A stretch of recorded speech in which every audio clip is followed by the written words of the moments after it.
Aling Susan, kailan po ba nag-umpisa ang problema ni Mang Aliel?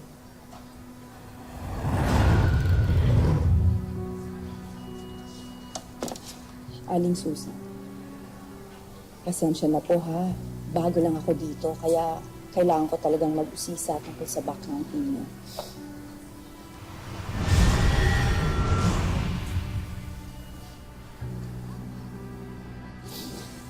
Nagsimula po ang lahat. Mga 18 taon na po yung nakaraan. Nung pinagbubuntis ko po si Shona, yung panganay namin.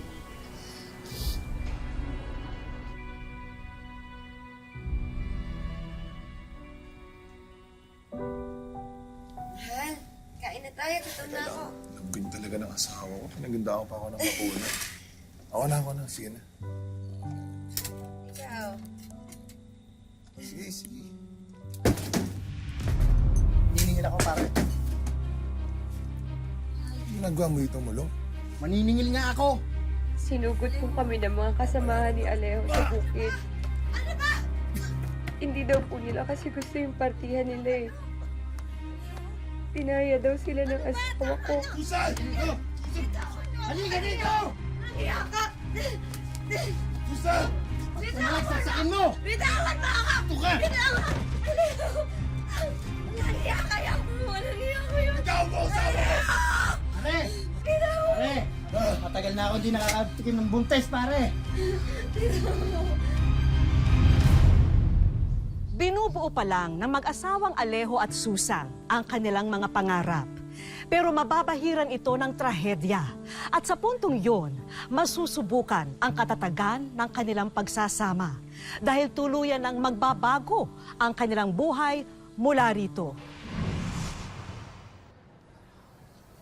I'm sorry, Susan. I'm sorry, hindi ko alam.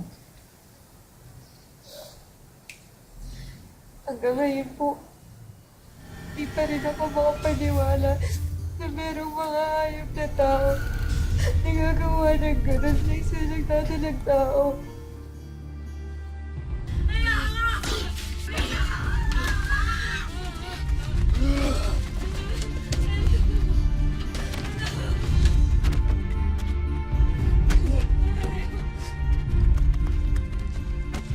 Oo. Alejo.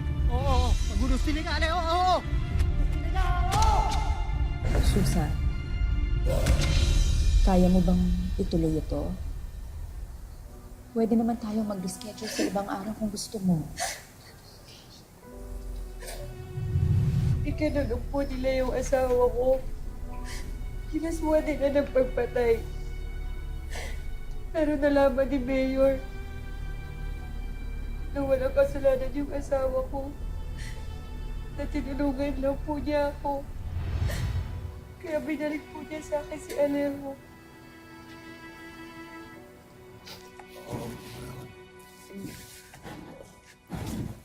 Salamat.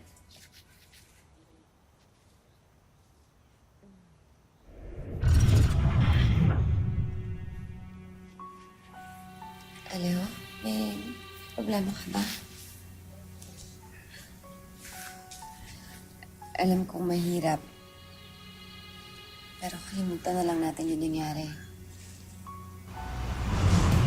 Ang mahalaga, nakalaya ka na. Magkasama na tayo ulit. Mahal kita, Susan. Mahal na mahal kita. Mahal din kita. Mahal na mahal kita.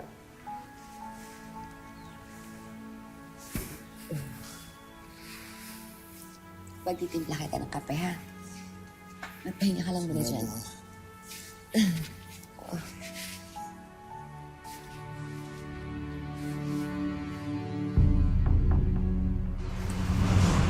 Pinatay mo ako. Pinatay mo ako!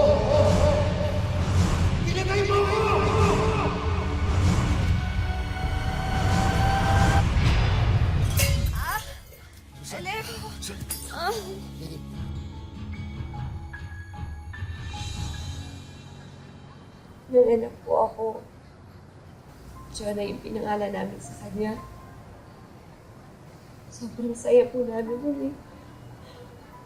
Hanggang sa nalaman namin na may sakit siya sa mata. Meron po siyang glaucoma. Glaucoma.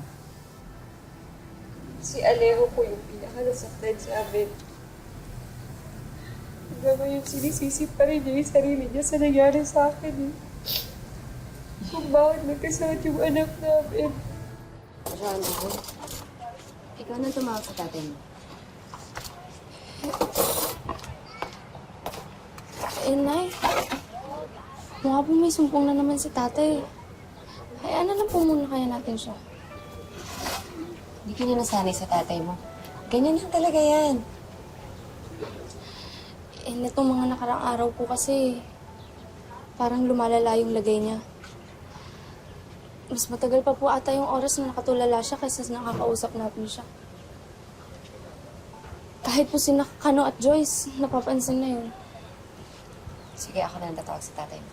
Maghugas ka na rin ng kamay mo, ha? Ang ibig mo sabihin, Susan, even after 18 years, sinisisi pa rin niya ang sarili niya? Alejo? Alejo? Alejo, kakain na tayo.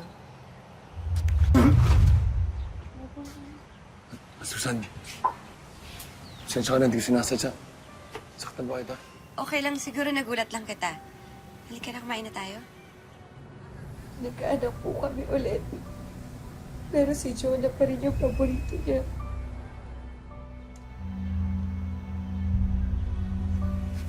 Ina? Nay? Nay? Nay, hindi po ako makakita.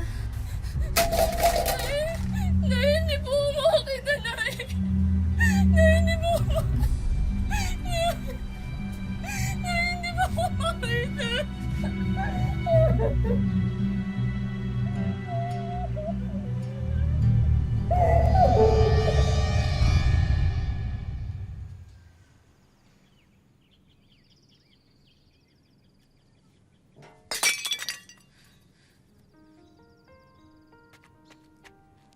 Jonah?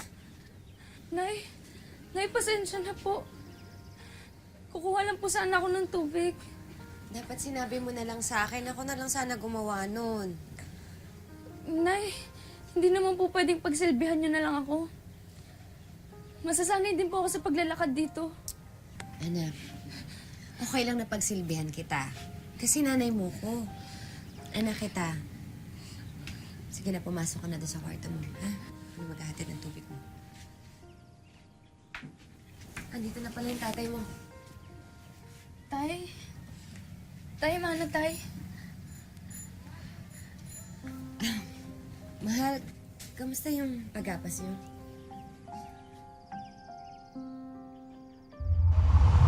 Wala kang silbi! Tay, bakit mo kayo nayaang magulang? Bakit, Tay?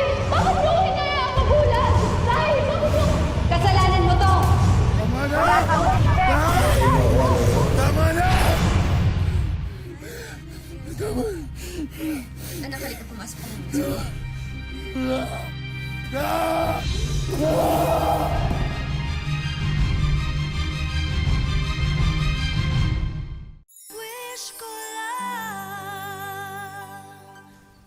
Tila hindi na sila nilubayan ng mga pagsubok.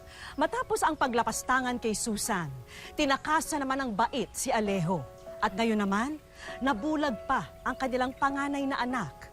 Hindi na ito kinayang tanggapin ng haligi ng tahanan, kaya lalong lumala ang kanyang kondisyon sa pag-iisip. Doon na po nagsimula yung paglala ng kalagayan niya. Iba na po yung tingin niya sa mga tao, sa mga bagay. Baliktad na po sa totoo. Schizophrenia ang tawag sa karamdaman ng asawa mo, Susan. Ang ibig sabihin nito, madalas distorted or ibang interpretasyon niya sa mga pangyayari. Ibang interpretasyon niya sa mga bagay-bagay, madalas baliktad. At sa kaso ng asawa mo, Malamang ang naging sanhi nito ay ang matindi niyang trauma sa nangyari sa'yo. Kasama pa dun yung pagkabulag ng anak ninyo.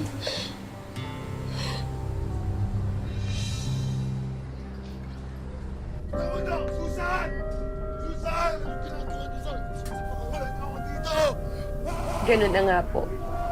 Kaya tuwing nagwawala siya, hinuhuli siya ng mga pulis. Dinadala siya sa ospital.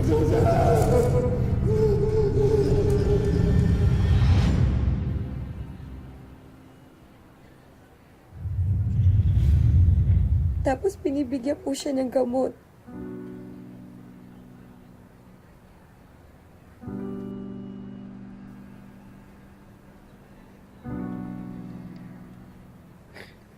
Pagkatapos po, matino naman siya.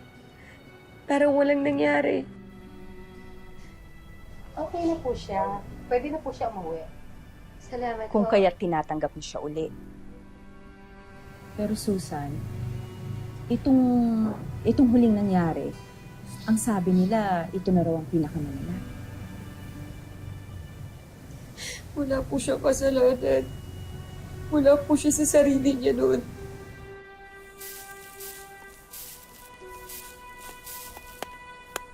Saan po yung papuntang barangay hall po? Opo. Ako medyo malayo po dito yun. Sakit po kayo ng jeep, tapos mga 5 kanto po. May Bitawan mo sa amin ako eh! Ano ba? Bitawan mo ako! Malapit lang naman yung way, mga 1 kanto lang yung lalakarin niya, tapos meron na pong jeep dun. Bakit? Anong problema mo, ha? Uy, ano? Umalis ka na, kuya! Ayoko na sa'yo. Wala kang silbi. Ayaw mo na sa akin. Pinagpalit na kita sa iba. Pinagpalit mo na ako. Alejo, ano ba pinagsasabi mo?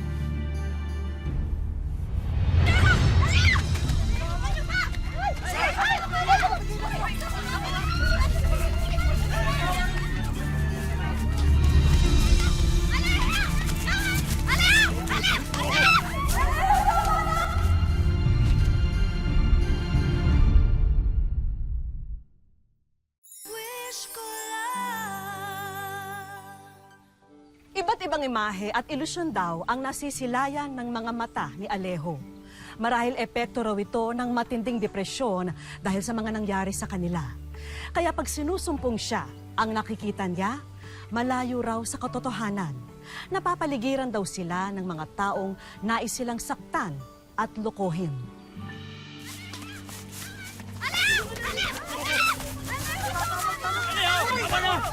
Asawa mo yan, Alejo!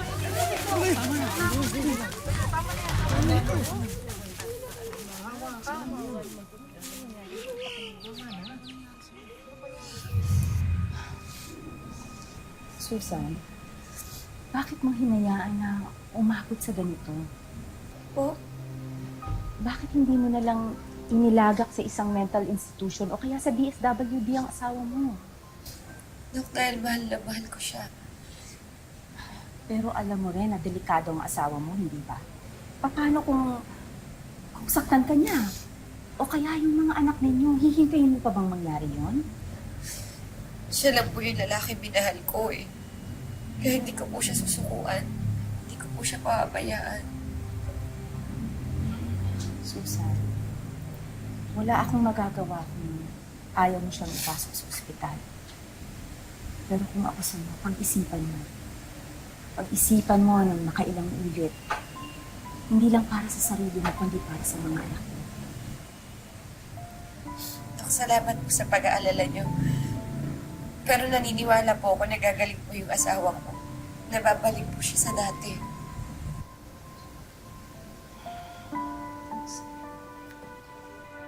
Labas mo na siya. Patawarin mo. Patawarin. Hindi ko sinasadya. Sinaktan mo kita, nasaktan mo kita. Alam mo, Susan. Kung sa iba, sapat ng dahilan para iwanan ni Susan si Alejo dahil sa naganap na tangkang pagtaga sa kanya. Pero naniniwala siya na kung aalagaan sa gamot ang mister, hindi na ito mauulit muli. Niloloko ka nila, Alejo. Pinagtatawanan ka nila.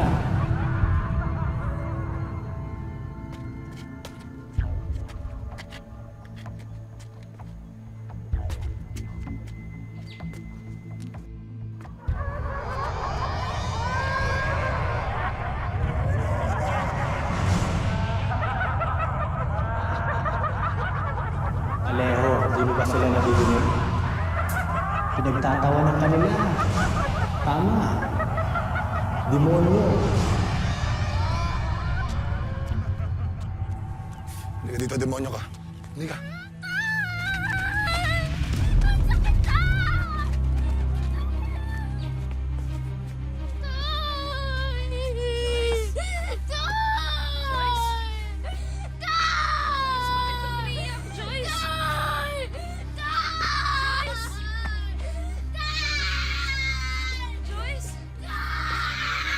Joyce, bakit ka umiyak?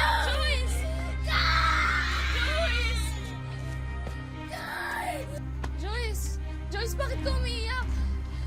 Joyce! Joyce! Joyce! Joyce, ano nangyayari? Joyce, bakit ka umiyak?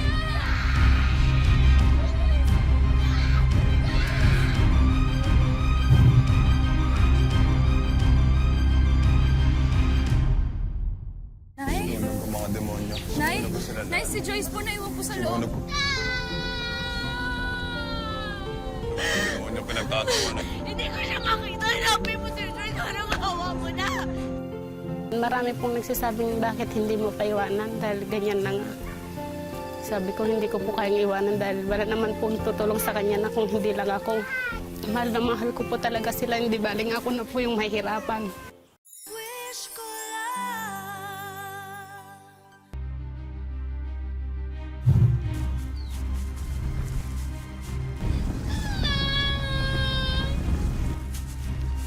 Susan, yung asawa mo galit na galit, hatak-hatak si Joyce.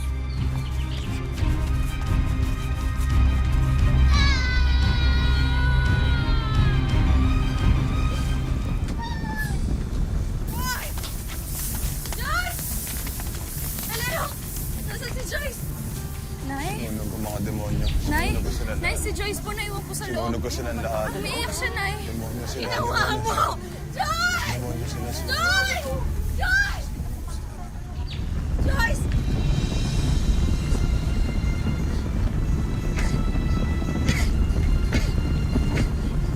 Tulong! Joyce!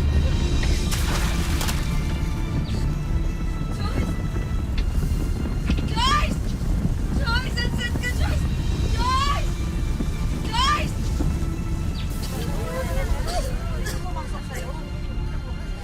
Nasaan si Joyce? Nasaan si Joyce? Nasaan si Joyce? Ano siya dinala? Pinagtatawanan niya ako. Hanapin mo si Joyce. Parang awa mo na. Hindi ko siya makita. Nasaan si Joyce? Sumunod ang demonyo pinagtatawanan niya. Parang awa mo na. Saan mo siya dinala? Hindi ko siya makita. Hanapin mo si Joyce. Parang awa mo na. Sumunod ang demonyo.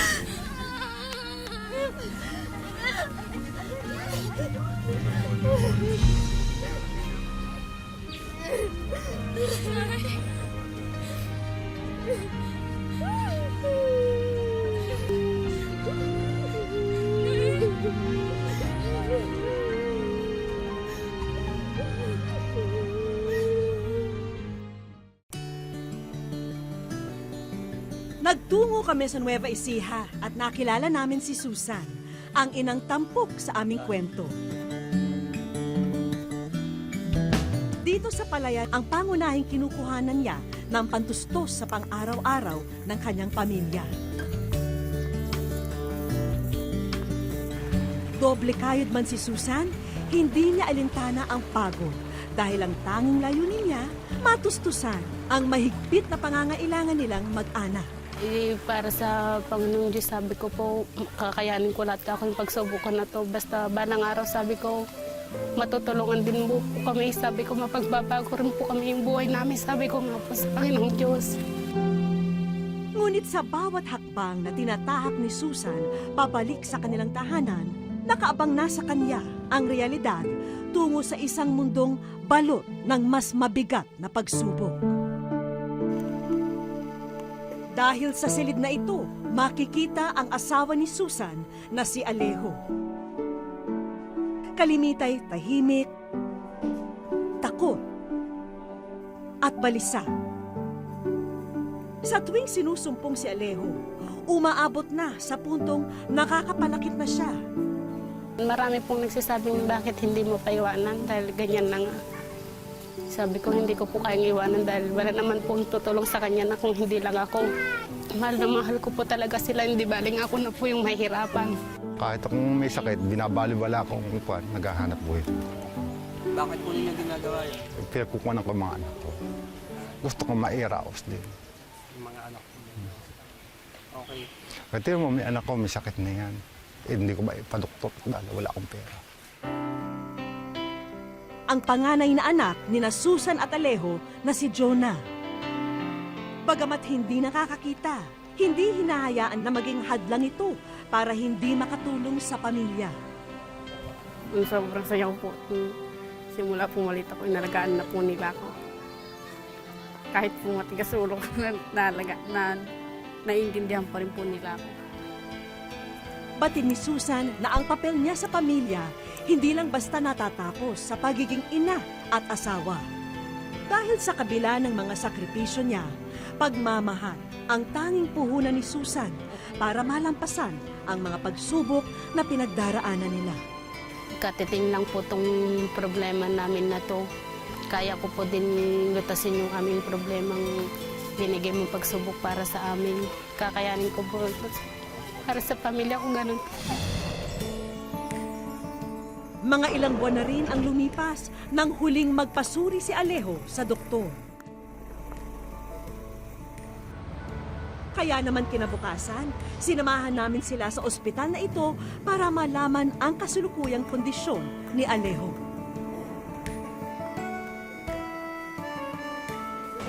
Santos Alejo po. Pag okay po siya, nakakapagtrabaho siya. Sa kanya, mukhang ang nangyari sa kanya, may schizophrenia eh. Schizophrenia, sakit sa isip to. Yung usual sumpong niya, kinakabahan siya na may gagawa ng masama. Akala niya may nakabang sa labas. Malamang dulot to nung nangyari dati. So kung matutumbok namin natin kung ano yung bagay sa kanyang gamot, marami sa kanila kayang mamuhay na hindi sila dependent, no? Pwede silang magtrabaho, pwede silang matulong sa bahay. Lingid sa kaalaman ng buong pamilya, tulong-tulong na ang kanilang mga kapitbahay sa paghahanda ng mga regalo para sa kanila. Kaya naman pagdating nila sa kanilang tahanan, isang bandera ang agad pumukaw sa atensyon nila.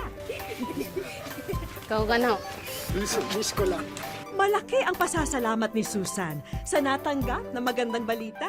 Maraming salamat po sa tulong na binigay po sa amin ng eskola. O Santos family, halina't sumama na kayo sa amin para sa inyong mga sorpresa. Una sa lahat, tanggapin nyo ang ilang mga kagamitang ito para sa munting tahanan nyo. Malaki pong bagay sa lahat. Sa pagtulong. Wish ko. Masayang masaya po dahil nakikita ko po na may natanggap po kaming tulong muna sa wish ko lang. Pati din namin sa wish ko lang na malaking bagay para sa pamilya nyo ang makitang nasa mabuting kalagayan si Alejo. Mahalaga po sa amin yun dahil kung hindi pa ako makabili ng gamot, malamang po hindi makakatulong yung asawa ko. Para masigurong tuloy-tuloy na ang pag-igin ng kalusugan ni Alejo, tanggapin nyo rin ang medical assistance na ito. Mahal na mahal kita kahit na may sakit kang ganyan, hindi kita pinabayaan. Ginawa ko ang lahat para lang matulungan kita. Sa tulong na ito, mapususot na po aming problema. Na wala akong inasahan po kasi pambili ng gamot, pampacheck up po ng asawa ko. Kaya malaking bagay po para sa amin na tulong po ito. Samantala, pagdamutan din nyo ang rice planter na ito para makatulong sa kabuhayan nyo. Kung po nagtatrabaho mabuti sa kanyang lahat para maitaguyod ko po yung mga anak ko. Kung noon, palaisipan sa inyo ang pagkukuhanan ng makakain, ngayon, tanggapin nyo ang samut-saring grocery items na ito. Masaya lang po. Hindi ko mapigilan po yung saya ko dahil marami po kami natanggap mula po sa school lang. Isang bagay lamang ang hindi maikakaila. Napakapalad ni Alejo dahil hindi siya lulubayan ni Susan kahit na malaki na ang ipinagbago niya. Dahil sa mata niya, siya pa rin ang lalaking kasumpaan niya na hindi maghihiwalay sa hirap man o ginhawa. Ako po muli si Vicky Morales at ito po ang Wish Ko Lang.